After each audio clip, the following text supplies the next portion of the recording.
Hey guys, we're going to be talking about the twisted German cast on today. We're going to be using some double point needles to get started. This is a cast on that I really like for the tops of socks or hats, the edge part of the hats. It's nice and stretchy. So what you do is you have one side and you pull out a tail just like you would do for a long tail to cast on. So about the same amount as you would do for there, maybe a little bit more. I like to go by like 1 inch per stitch that I'm casting on. I hate slip knots, so what I do is I just lay the yarn over my needle with the tail going over the top. That tail goes around my thumb. The tail that's attached to the yarn that's attached to the ball goes around my finger. I hold both down with my pinky and my other fingers. So I form a little slingshot just like I do when I do a long tail cast on. The difference is this. I go under the loop on my thumb, through it, grab up and over the yarn on my needle, back down through the loop on my thumb, and off. And now I have 2 stitches on my needle. I have that first one that was just me laying the yarn over the needle, and then the second one which I've actually cast on. Again, under the loop on the thumb, through it, up and over the yarn on the needle, back through the loop on the thumb, drop your thumb, comes right off. So we're going to cast on several stitches, and then I'm going to show you how I like to divide my stitches on double points to work in the round and join in the round.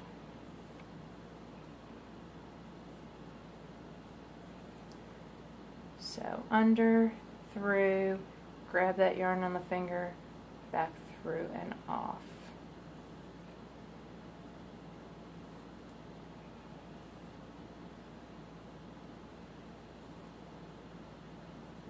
I'm never one who counts as I cast on. I always have to go back and count. So right now we have 2, 4, 6, 8, 10, 12, and you can see the nice edge that's been created from that twisted German cast on both sides. So I make sure all my stitches are facing down. I grab another double pointed needle, sliding half of those stitches. So I had 12, so I'm going to slide 6 over into that other DPN.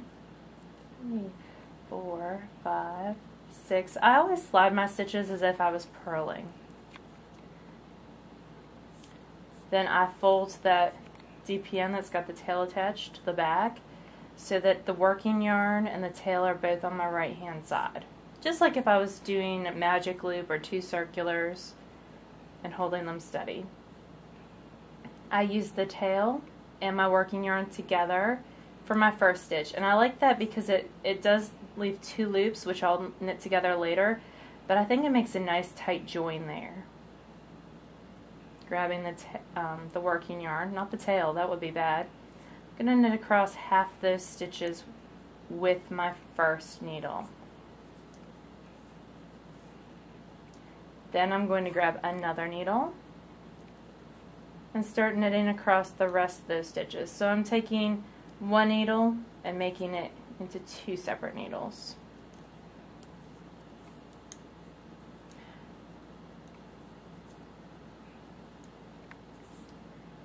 Flip it over. Now this needle still has the 6 stitches.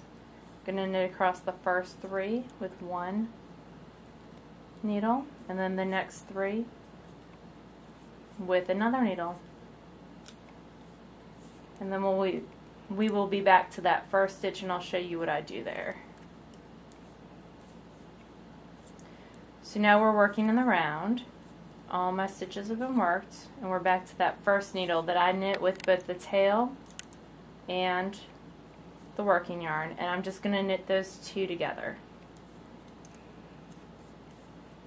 And you can see if I pull tight on the tail, you can't even see that that was there, but it leaves a nice little, that notch that's typically there is gone. Let me finish that row and I can show y'all.